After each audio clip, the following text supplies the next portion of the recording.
Hi, welcome to the Sacred You podcast. I'm Rachel Goodwin, and I'm a channel and healer who loves to teach and empower others. I offer a look at spirituality in fresh and new ways, and you can see more of my work at my website at rachelgoodwin.dk and the classes and sessions that I do. Auheia valeana oe e kahaliko puhakukui kuhia o kaunaia a kahapu kumamoninei Pikoi kahimanaho I kahapili koholuaia Ea ke kaula lo pihana e kohopu kapaliliai Haina mai kapuana e kahaliko puokukui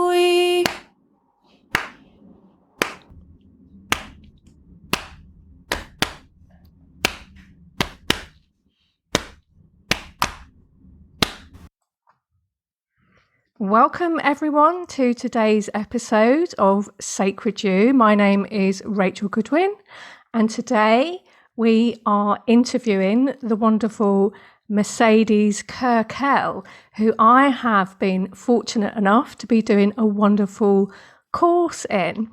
Now, this podcast is about spiritual matters, and if you want to go and find more of them, you can do that over on my website, which is rachelgoodwin.dk, because I'm in Denmark, and you can see a podcast heading on there. But first of all, I want to welcome Mercedes. Hi, Mercedes.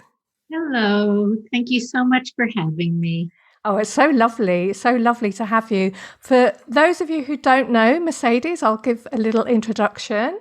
She is a multi-award winning author and channel for Mary Magdalene and Yeshua. She's the author of 2 books of channeled wisdom from Mary Magdalene, with a new book from Yeshua and Mary on the way. Woo! Mercedes' messages are universal and are not affiliated with any religion. Her work focuses on uniting the masculine and feminine and moving into higher dimensions of being. Okay, there we are. So how's you today? How's the weather where you are? I like to ask about the weather because I'm English. So I'm in the U.S., in the Southwest, in New Mexico, and the weather is gorgeous. Spring is a wonderful time of year here, and we're just having delightful weather. I took a hike yesterday to the Rio Grande River. It was beautiful. Oh, that sounds lovely. I don't know New Mexico. I've been as far as Arizona. Well, that's very close. Okay. New Mexico is largely, at least the part that we're in, is high desert. So it tends to be dry and warmer than a lot of the United States. Wow. It's a good place for going out hiking then, I guess. Yes. Yeah. Well, it's still very cold here in Denmark. We've got Arctic weather hanging around, but lots of sun. So, you know, as long as you don't mind putting extra layers on, that's okay. Yes. I'm getting my spring clothes out and then putting layers on like underneath.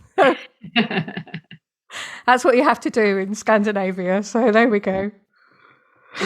Oh, so let's talk about where should we start? Should we start with the course or the book? Which one do you want to start with? This is kind of like the chicken or the egg. Yeah.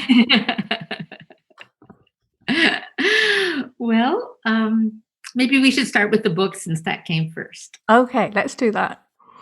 Tell us about it. You meaning Mary Magdalene beckons or a different? Yeah, Mary Magdalene beckons. Yeah. Okay, let's start there.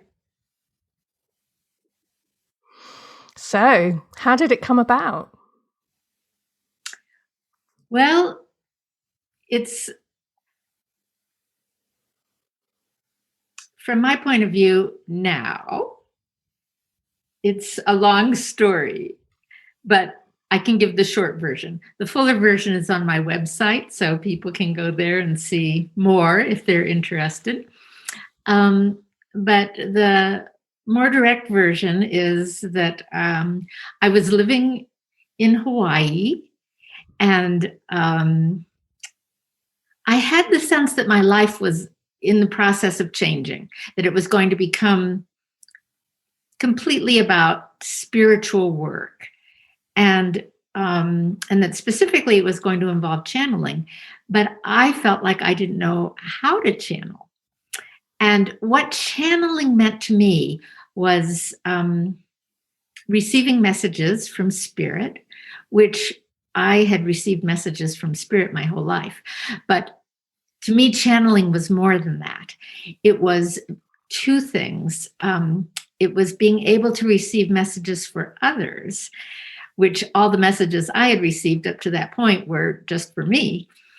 And the other thing that, from my point of view, channeling involved was being able to do it at will, at choice, when I decided to channel.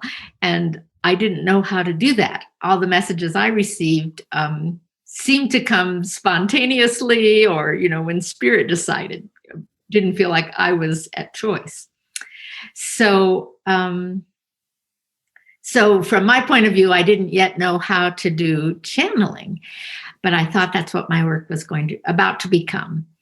So I started praying, and my prayer was that if this is what spirit wanted for me, that I would be given everything I needed to be able to do this. And I actually prayed every day for 9 months, and which of course is a very powerful period of time, gestation into a birth. And during that time, I received the message that I was to leave the big island of Hawaii, where I had been living for 10 years, and thought I was going to live the rest of my life. And I didn't want to leave. I loved Hawaii.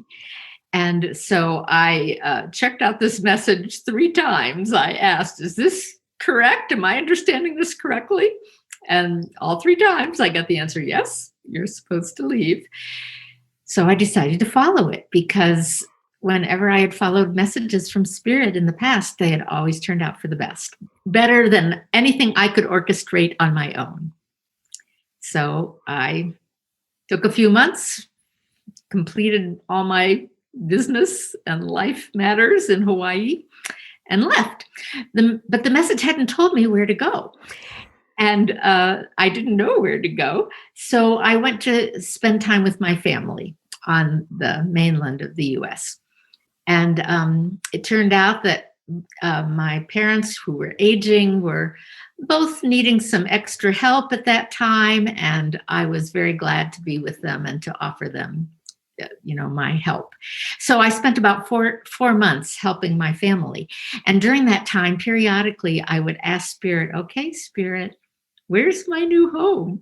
Where am I supposed to be living now? And I got absolutely nothing. And I figured, well, okay, I know where I'm supposed to be right now. I'm supposed to be right here doing this. And that's all I need for right now. And then at the end of that period of time, I had done everything I could think of, see to do for my family. And I started getting guidance again. And the guidance brought me to New Mexico, and specifically to Santa Fe, New Mexico. And as I entered into the city, I got these amazing, I can't think of the word, signs that I was exactly where I was supposed to be. There was light streaming down from the sky, just like those religious pictures. And I felt like the red carpet rolled out for me. Everything I needed was immediately provided, including a place to live and all sorts of things. And it turned out the place that was offered to me, that I ended up moving into, was living with a woman who was a channel. And I know, like, who was that?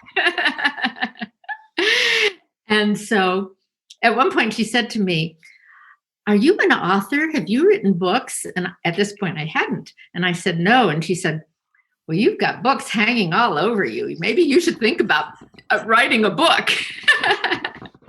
And I went, "Okay." And then I shared with her how my guidance was telling me that I was supposed to start channeling and that was supposed to become my work, but that I didn't know how. And she said to me, "Well, do you meditate?" And I said, "Not any longer. I meditated for many years, but I went through a very profound spiritual awakening. And after that, didn't feel like I needed to meditate anymore. And so that I wasn't any longer, but I certainly knew how to from my past." And she said, "Well, you need to have a clear mind in order to channel. And so it may help to meditate." And so I thought, okay, I'm going to try it. So the next morning I woke up and I sat down and started meditating. And immediately I felt a very strong, wonderful, benign feeling presence with me. And it felt like it was located at my throat. And I had the sense that it was stuck at my throat because I was blocking it. And so I just used all my intention to release whatever I needed to release within me to allow this block to dissolve and this presence to come through. And all of a sudden, a voice started speaking through me out loud. That was not my voice at all. And at the same moment, I got the internal message that this was the voice of Mary Magdalene. And she delivered a complete spiritual discourse that was so brilliant and profound. And I was just blown away. And by the end of this, I was completely dissolved, felt like I was melted in a puddle. And then I had a thought. And the thought was, I'm not going to remember this. And that was totally unacceptable to me. I already had the feeling that this needed to be recorded and shared with anyone who wanted it, because it was not just for me. And so without a moment's hesitation or another thought, I said to Mary, "Would you let me go get my computer, and would you give me that message again so I could type it into my computer?" Because I was a fast typist and I knew I could do that. And she said, "Yes." And I went and got my computer, and she gave me the entire message again. Absolutely identical, word for word to the first time, which felt like a total miracle again to me, because especially in the state I was in, there was no way I could have done that. No way. And it affirmed for me that this was Mary Magdalene, that this wasn't just me making this up or wanting it so much that I was, creating it. And that was the beginning. And it turned out that initiated a 30-day period where she came to me every day for a month and downloaded an equally amazing and profound message to me day by day. And I realized very quickly she was downloading a book to me, chapter by chapter.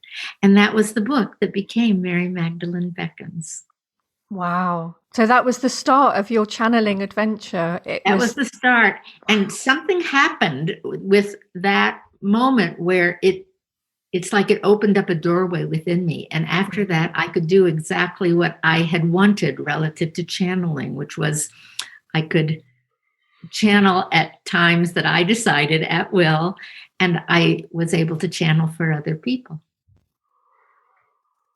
I love that. I love that story. Thank you for sharing. I didn't know any of that. So that's really lovely. And it's interesting how spirit just maneuver things. So just the right things happen. And yeah.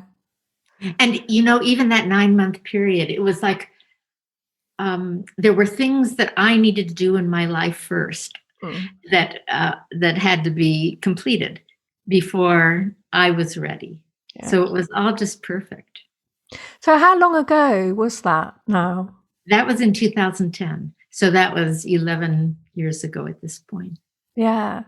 Because what I've really liked about working with you on the Magdalene Heart course is the depth of your connection to Mary Magdalene. So I guess over those 11 years, you have sort of stayed working with her quite deeply. Is that right? Absolutely. And I have come to I realized very quickly, actually, that I've worked with her for lifetimes. Yeah. This was just a reopening in this lifetime to continuing in this particular form, this lifetime, our work together. Yes. And like I said, that's what I love, because then you can be a bridge for others. Then we can sort of hop on that connection that you have and benefit from it, which is just like very useful. Yeah. And that's what she wants, and it's what I want very much. Yeah. I'd love to have you maybe at some point in the interview to do a heart practice with us, so people can experience that heart depth. But perhaps we should talk about the course a little bit more. Now, I do remember you saying at some point you'd written the book. At some point, you realised that perhaps a little bit more was needed. Right. I started doing sessions with people afterward, and people started coming to me and expressing how much they loved the book and that it had changed their life.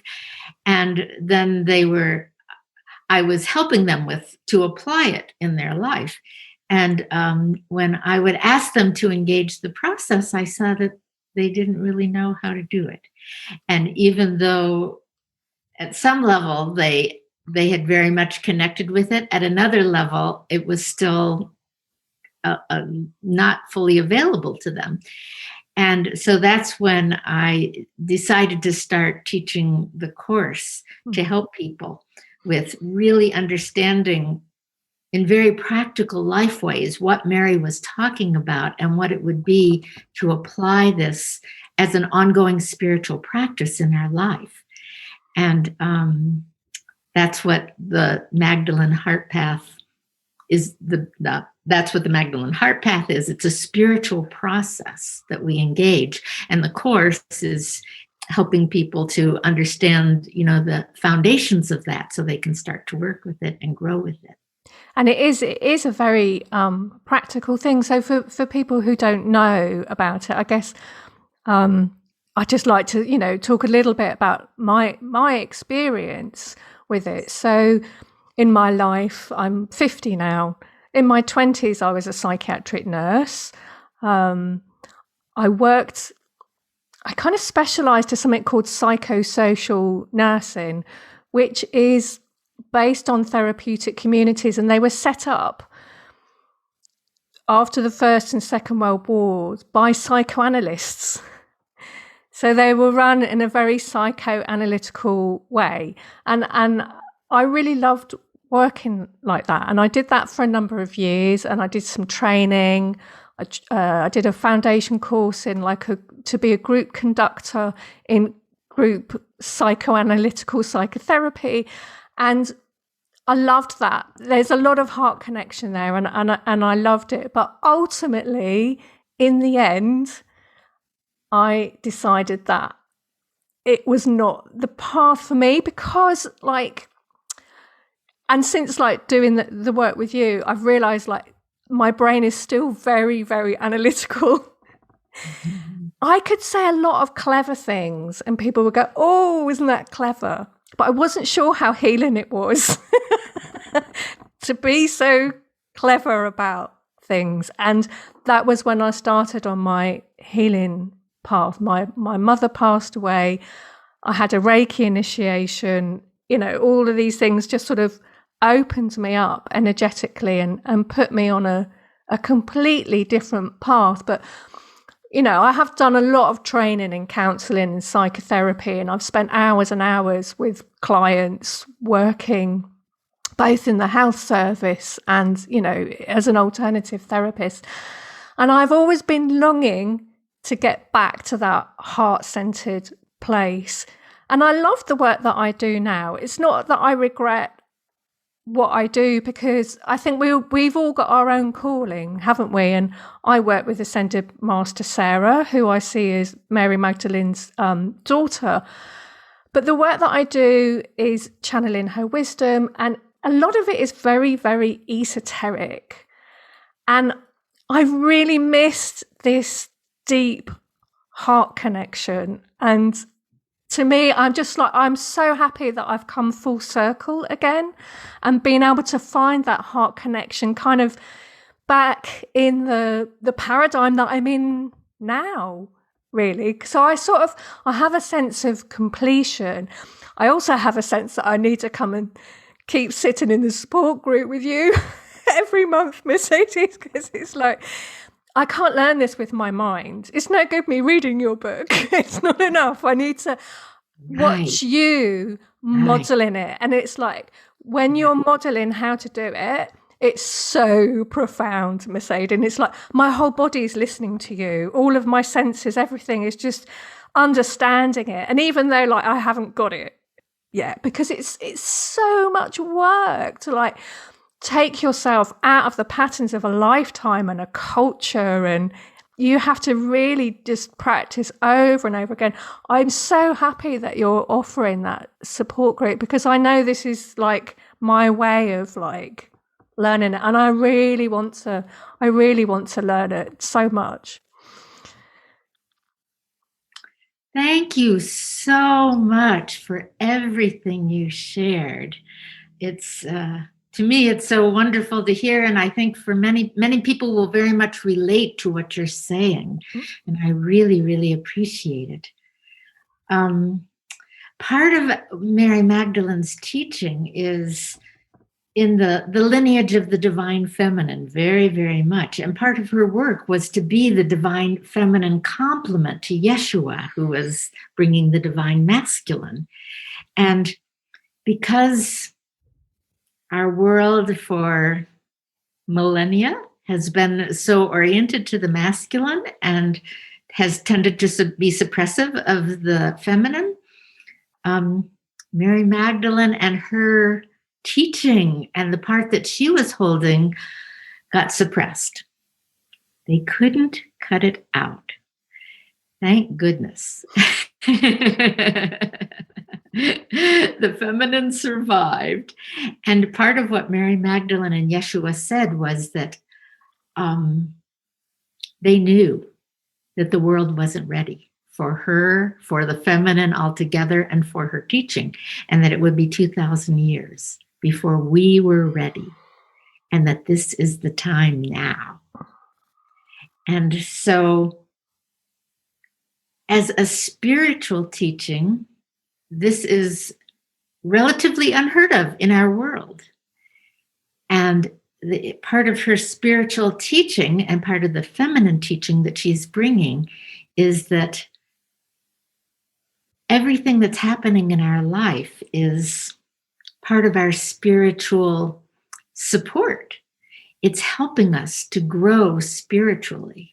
And in fact, Spirit is always helping us. Spirit is always giving us the opportunity to support us in our next step of spiritual growth. And that as humans, in particular, we have a unique role in the cosmos, that we came to be leaders in the arena of emotions, that we came to be actually demonstrators and masters of emotions. And she says, because of the suppression of the feminine, that we have fallen behind in that calling. And now is the time to really step into it.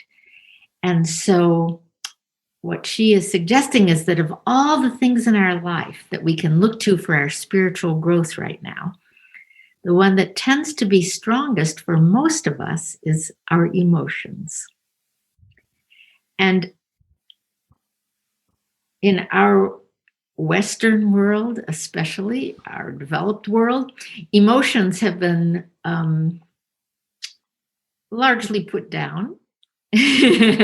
Especially the painful emotions. People like the joyful emotions. Those are acceptable. But the painful emotions, fear, sorrow, anger, those kinds of emotions have largely been put down, including in our spiritual arenas, that they're looked at as somehow non-spiritual if you're having those emotions. And in general, in our world and the way we think about people and what's happening with people, we tend to look at emotional people as somehow less than, something that needs to be fixed if you're having those painful emotions. And emotions have largely been relegated to the arena of psychotherapy as something to be fixed. Whereas Mary Magdalene has a very different point of view, that emotions are one of our greatest resources for helping us move into the heart. And that's why we were given emotions. But most of us don't understand this, and we never learn the pathway of making use of our emotions to take us into our heart. So that's what this Magdalene Heart Path is all about, especially. It's making use of everything happening in our life and connecting it with our emotions as a guide, a very reliable guidance system to take us into our heart and to reconnect us with God. Mm.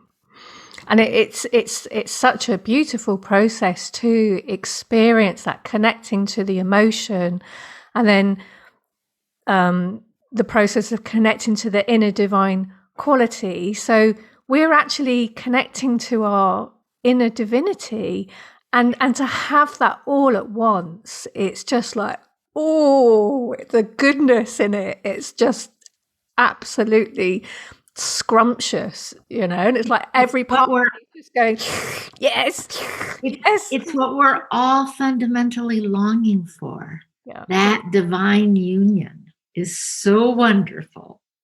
And yes, it's exceedingly satisfying. And actually so simple. So simple. So obviously, I think everyone should come on your course. I can imagine children at school learning this, though, Oh, yes. Because a lot of what we're learning is actually unlearning. We've gotten programmed to, instead of making use of our emotions, we've gotten programmed to run the other direction. And if we happen to have any emotions, any painful emotions, to get rid of them as fast as we can. And so for so many of us, we're unlearning that. And what we've learned instead is to go in our heads and to live in our heads. And most of us are highly developed in that. We go to school for all these years. We get rewarded with jobs and, pay and success and all of that for living in our heads. But children have a great advantage because they don't have all of that programming to avoid their emotions. Children are much more free-flowing with and allowing of their emotions. And they don't have the thing that tends to suppress the emotion all the time of living in their heads. So yes, they're at a great advantage. So should we do a little practice so people could you demonstrate, lead us through a little heart-centered practice? Maybe something like putting our hands on our hearts or something? Well, I think the best way to practice is with a situation. Okay. And to show with a situation. So I'm wondering if you have a situation that you'd be willing to offer that we could do a practice with. Oh, no, you're really putting me on the spot now. Let me have a think. Some situation that stimulated some feelings, some emotions in your life. Yeah. So joyful or painful, either way. Let me just take a moment. I'll just tune in and see what's there. I know there's always plenty more to come up. Yes. And the truth is, when we really start to reconnect with our emotional life, we're always having an emotion in every moment, but most of us are cut off from it. So that's the very beginning of this path, is to start to notice what emotions we're having as opposed to thoughts. So I don't know if this is a bit abstract. Well, I know I'll start abstract and then you'll get me right down to it. But I've been living here in Denmark for over 7 years now, and I still struggle with accepting it that I'm here. Mm-hmm. So, that's something that I meet regularly on a daily basis. So is that something I can offer to the table? Definitely. Okay. What I'd like is if you can think of one particular incident that came up for you that was an example of this pattern. Something that you struggled with. Yeah, so like nearly every day there's something in the news where I say, oh, look at what the Danes are doing.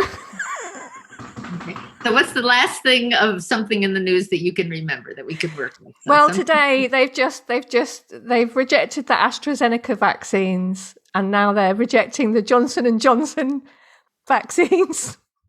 Okay. So I had some feelings about that. Okay, excellent. Yeah. So we always like to start with a real moment in time. So, and one event, even if it's a pattern that, seems to keep recurring, looking at the pattern starts to take us into our mind, because at that point we're analyzing, this is the same as that moment, as that moment, as that moment. So if we just go with one event, that's the beginning of stepping out of our mind. So let's go with this event. When I heard that the Danes had rejected the Johnson & Johnson and the AstraZeneca vaccine. I felt. So what were the feelings that arose for you when you heard that? That they're overcautious. Okay, so this is what we would call a thought as opposed to a feeling. It's a thought about the people who, the Danish people. And so if you're having this thought, what might the accompanying feeling for you be? If you're thinking they're overcautious, what might the internal feeling be that goes with that for you? I don't like having to be under the Danish government. Okay, so I would say this is another thought.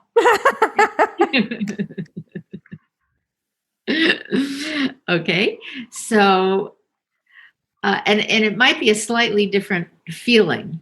Let's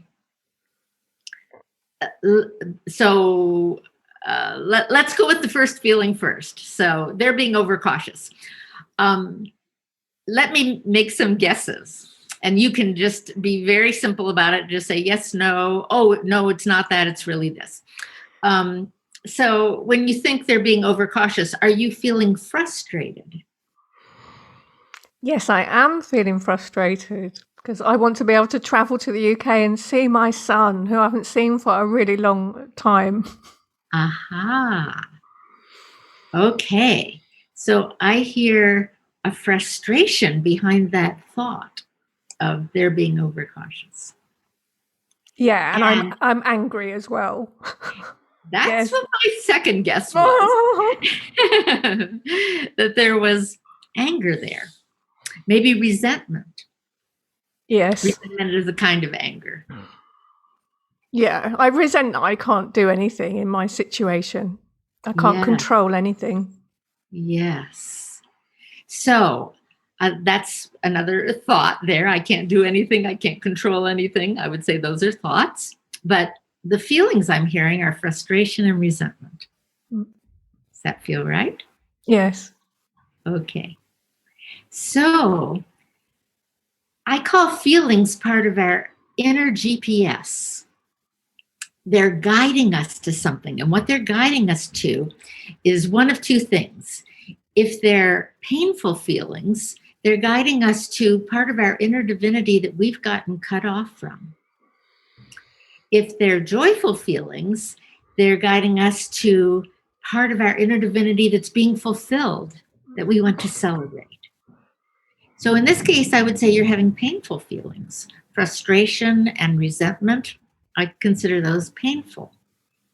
So let's take those one at a time and see if we can follow the guidance to what part of your inner divinity are they pointing to that you've gotten cut off from. So let's start with the frustration.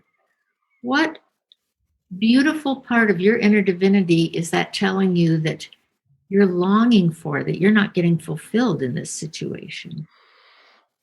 Connection to my home. I haven't been able to go home since 2019. Yes. And I am guessing that when you connect there, that a different feeling comes up from the frustration and the resentment. Is there a different feeling? I'm going down a little bit, but it's still quite hard. Here's what I'm guessing, and if it's not right, feel free to tell me. Is this bringing up sadness, that you're wanting connection with your home? Yeah, I know it is, but I can't feel it. Okay, then don't try to force anything. We're just exploring. But let's go back to what you're longing for. Longing for that connection with your home. And my son. And your son. Yeah. So connection with home and family. It feels like it's so big, I can't reach it. So that points to something else. There's maybe something blocking for you a full connection with it. I'm wondering if there's some fear there of opening to this. And maybe the fear is, if I open to how much I want this, I may not get it, and it might really hurt. Yeah. So yeah. I've been kind of logging for because I know a lot of people have different feelings about the vaccinations, and that's fine. But for me, it means a freedom to travel. And I've been longing for when can I have it? Because then I can finally feel how I really feel about all of this. Just have all this unknown and try and feel it all. I can't get to it. So I can't get to it. Let's work with that. That's a thought again. I can't get to it. What's the feeling that goes with that thought? I can't get to it. It's like the frustration again. It's like I'm just bounced off it. When I try and connect to it, it's just like a wall or something. So frustration comes up when you think about I can't get to it. Okay. Yeah. So what is that frustration pointing to for you? What is it that it's telling you that you're needing in this situation? I need to go home. That is your solution. What would going home give you? Connection. Okay, so we've established that, but there's a block.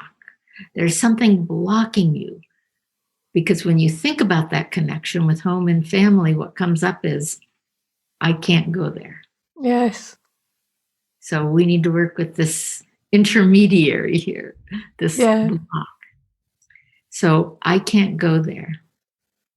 So just talk about the I can't go there for a moment, just in your own words.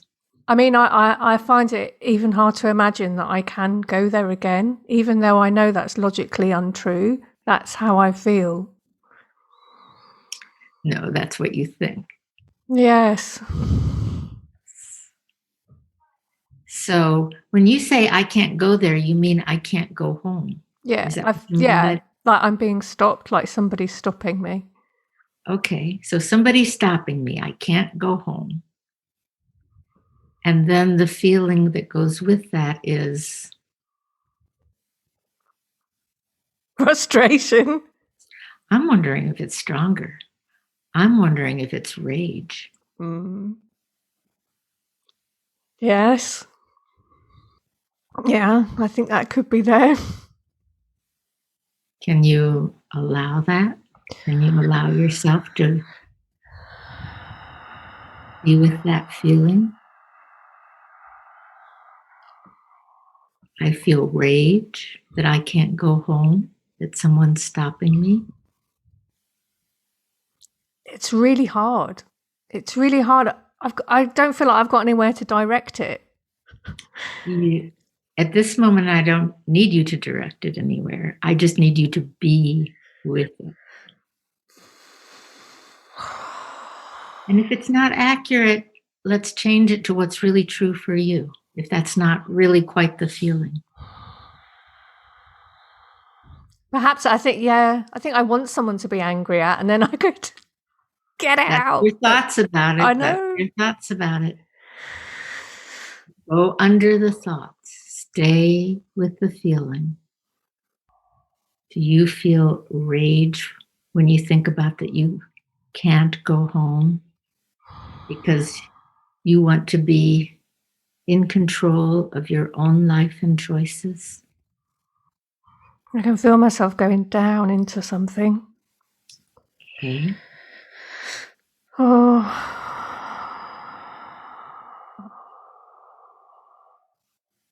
So there's a helplessness there. Ah, you feel helpless. And what's that helplessness pointing to that you're needing, that you really need in this situation? Hope. Mm-hmm. Hope for being able to do what you so long to do. Mm. Yeah, because I've kind of lost it. I've lost the hope. Okay.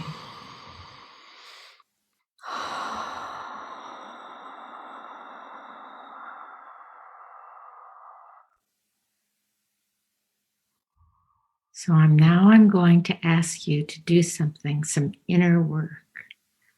I'm going to ask you to go inside and go to the place where you know what it would be to have that hope. That somewhere inside you, you know what it is to have that hope. See if you can find that place that knows what that is. And let yourself fill up with that tank of hope.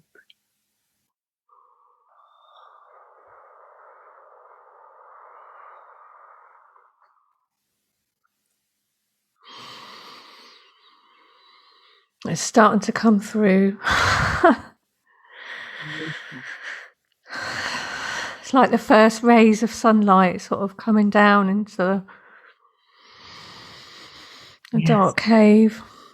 Yes, you're reconnecting with your inner divinity, this aspect of your inner divinity. That fullness of hope that lives in you.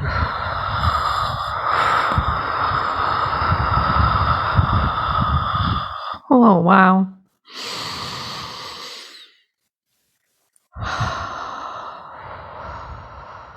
I can really feel now how lost in despair I've been with it. Mm-hmm.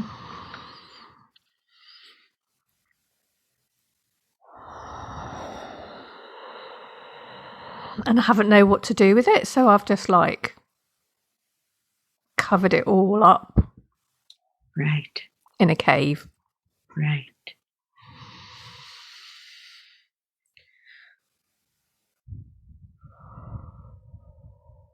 Because it was too much to cope with. And you didn't know how. No. You didn't know how to reach what you were reaching for without even knowing it. I can breathe in it again now. The breath's going much deeper. Wonderful. Oh, yes.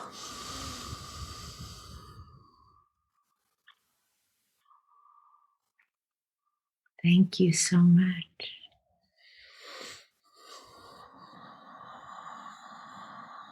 Thank you for helping me.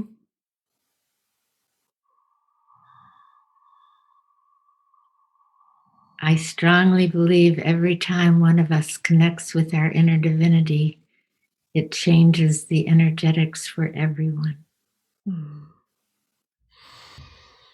it just, brings me back into the body and the groundedness. And even though I can feel the aching in my heart now, I needed to feel that. I needed to feel that because I've just been above it. And, Right. I know that's not a good place for me to be because it cuts me off from so much else. Right. And that's the great gift that Mary Magdalene has given us, is that she's given us this pathway to go into our depth and to do the healing work that our feelings are calling us to, so that we can be whole in our divinity. Yeah. Yeah. So there's some tools that we get when we do this course with Mercedes, and we have a list of emotions, because it does really help to kind of find where am I in this. And then there's a list of inner divine qualities, and I have them printed out and I have them around and I need them. And there was one day, I can't remember now what it was, but it was something really, really painful that came up. And I could actually feel like Mary Magdalene's presence coming through.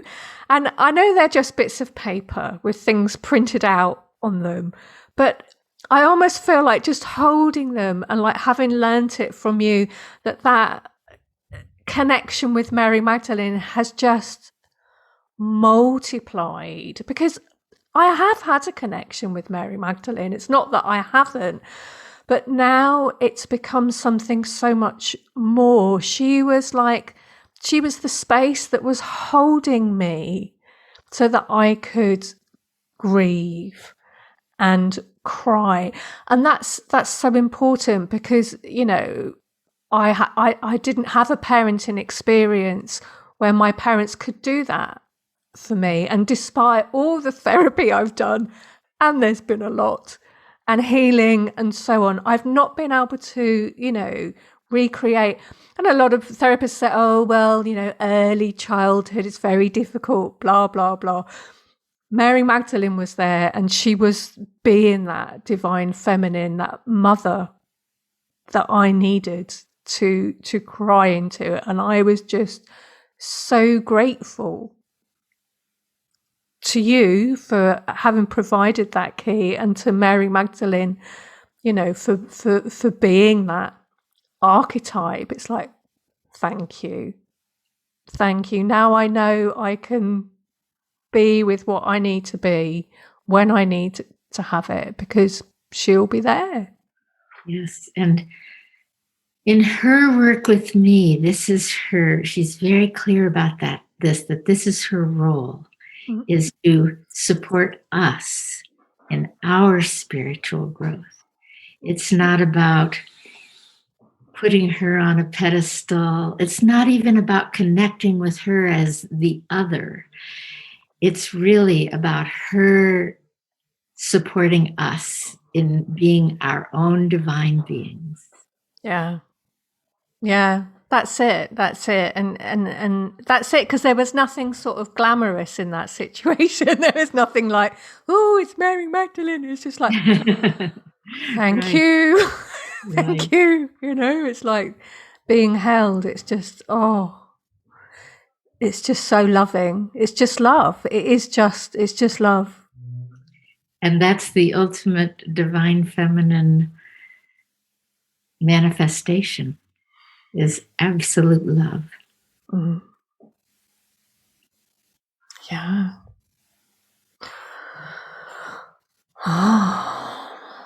Yeah. One step at a time. That's right. One step at a time. And the steps are unique for each of us. Each of us have incarnated here with our own soul path, our own soul work to do. And the greatest guide to what that work is and what our next step is our emotions and our bodies. They are so reliable, so dependable. Yes. Yes, exactly. And over the years, I've said to people many a time, wherever you think your emotions come from or whatever, your emotions never lie. You can't fake a feeling. Your feelings are your feelings, and then to connect with them and to work with them therapeutically, that's what it's about, really. I mean, right. Yeah. Whatever story you bring to it is whatever story, that it's the emotion itself That's right. And then the inner divinity that the emotion brings us to is the pot of gold at the end of the rainbow. So you have a new book brewing? Yes, which I'm terribly excited about. It's due out hopefully in June. And the name is Dialogues with Yeshua and Mary Magdalene. And the story behind it is it's a true story of 15 sessions that I did with a former priest who came to me initially because he had unresolved questions from his background. He had questions about the Bible, questions about the Catholic Church, and questions about New Age spirituality, which he had gravitated towards since leaving being a priest. And so initially, he wanted to have a channeled reading with Yeshua and Mary Magdalene to get answers to his questions. And it turns out that Yeshua and Mary Magdalene, well, most of the sessions were with Yeshua. But there was a bit of interaction with Mary Magdalene also. But they were both very happy to answer his questions, and his questions the answers are profound, enlightening, funny at times, deep, all sorts of things, surprising. But they were actually, while being very open to answer his questions, their undeniable impulse for them was to help him in his spiritual growth. And so right from the very first session, they started, as part of the time that they spent together, started asking him about his growth and how he's doing and what he needs, which was a great surprise to him. And over time, this became much more interesting to the priest than all his questions. And over time, his questions fell away, and he became more and more involved in following this guidance that he was getting from Yeshua and Mary Magdalene relative to his spiritual growth, which really was all about how to shift out of his head and into his heart. But what I love about it, among many things, but one of the things I love about it is that because it was primarily between Yeshua and this former priest, it's really a man-to-man conversation about spirituality and about moving out of the head into the heart and about how to love the feminine.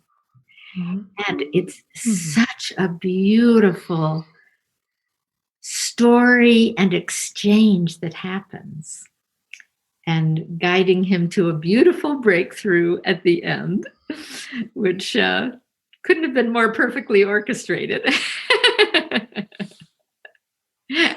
And so that's the story of this book. Wow, that sounds wonderful. I can't wait to read that. As you were talking, I was wondering, so I think I have a fairly good concept now of Mary Magdalene and the energy she holds and the divine feminine, because like having worked 20 years or something with these things. And I also have quite a good concept of Sarah and this kind of unity thing. where I always fall down is with the divine masculine. And I know I'm not alone in that. And there's a lot of other women who love the divine feminine stuff, that if you were to say, could you put some words on the divine masculine? Yes. They wouldn't feel the same confidence to express men feel it. this too. Men struggle with this too. There's a huge men's movement today, especially among younger men who are grappling with what's the alternative to, the common term toxic masculinity. But a lot of it is our just sort of everyday approach to masculinity. What's the higher version of masculinity? And so it's not just women. Men are struggling with this too, very, very much. And I think Yeshua is the magnificent, holder and demonstrator of this higher masculine, sacred masculine, divine masculine, whatever you want to call it. And he talks about this. What is the divine masculine versus the divine feminine? And what he talks about is, in its highest form, the divine masculine is pure consciousness. Mm-hmm.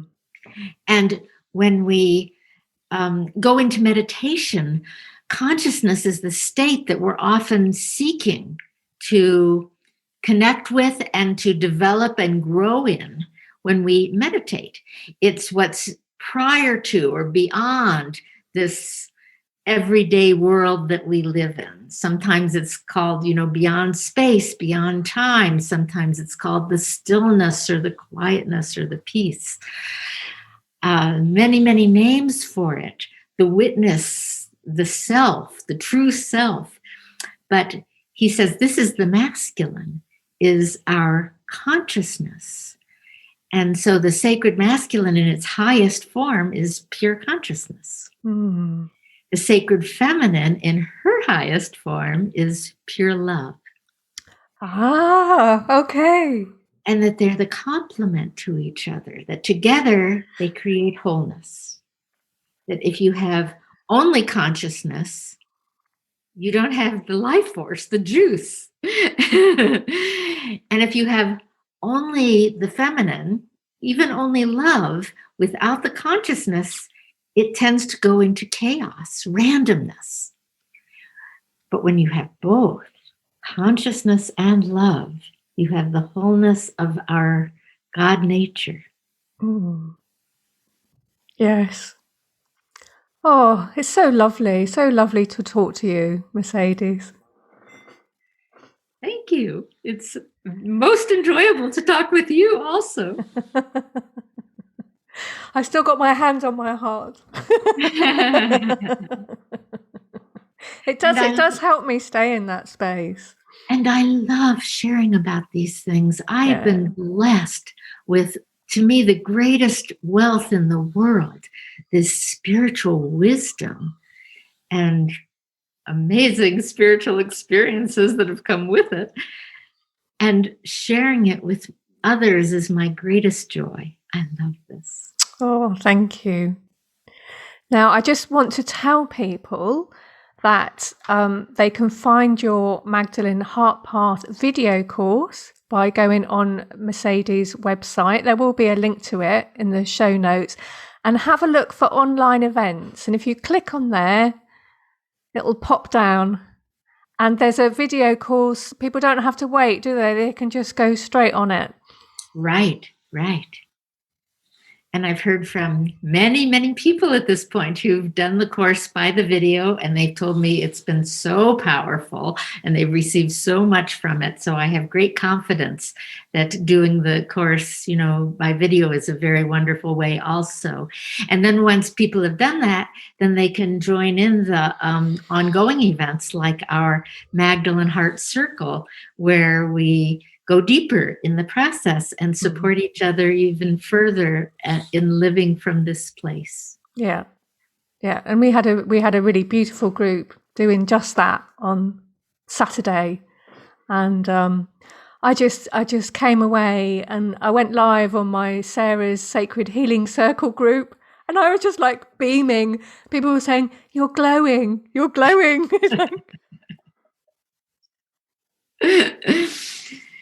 How wonderful. Yeah. So before we finish, are there any last things you'd like to talk about, or any last thing you wanted to do or say? I just hope as many people as are meant to do so, all the people who feel the call to Mary Magdalene, to Yeshua, to their work together of this great work of uniting the masculine and feminine in all of us, to all of you, that you join us, that you make use of this incredible teaching that's coming through the books, through the courses. I do private sessions, whatever way you feel called to. Drink deep and drink full. Well, thank you so much for coming and sharing some of your story with us. It's been a wonderful hour talking to you. Thank you. Really appreciate it. And to all our listeners, I hope you've had a good time. You can come over to my Facebook page, Sacred You Podcast, and leave some comments on there if you like. And I'll see you next time. Bye, everybody. Bye. Bye.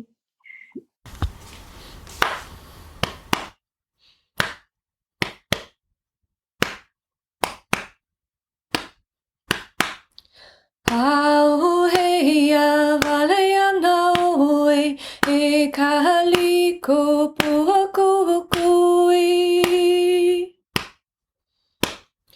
Kuhia o kaunaia a kahapu ke momori nei. Hiko I kahimanao I kahapili ko haloaia.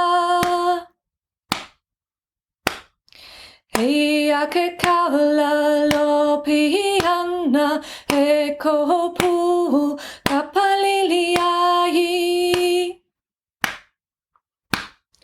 Haina mai kapuana e kahaliko puakukui.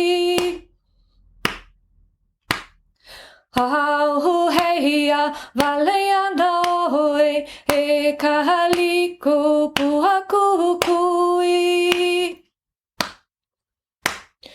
Kuhia o kaunaia a kahapu kumamoni nei.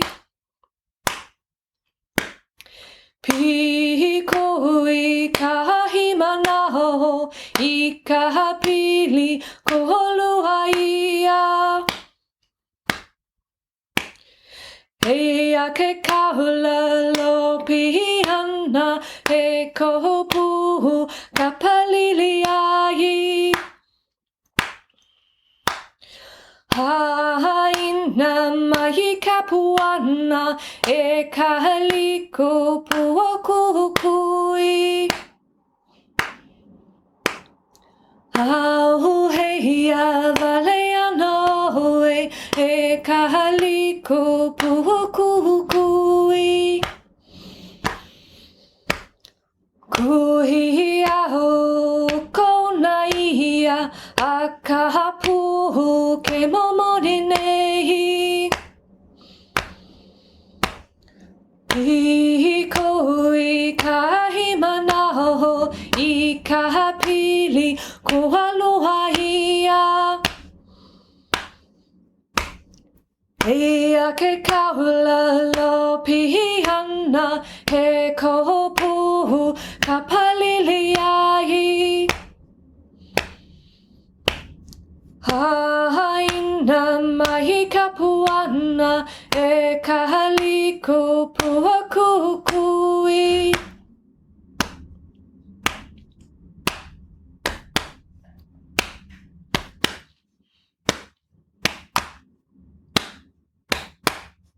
He noa no na ka ui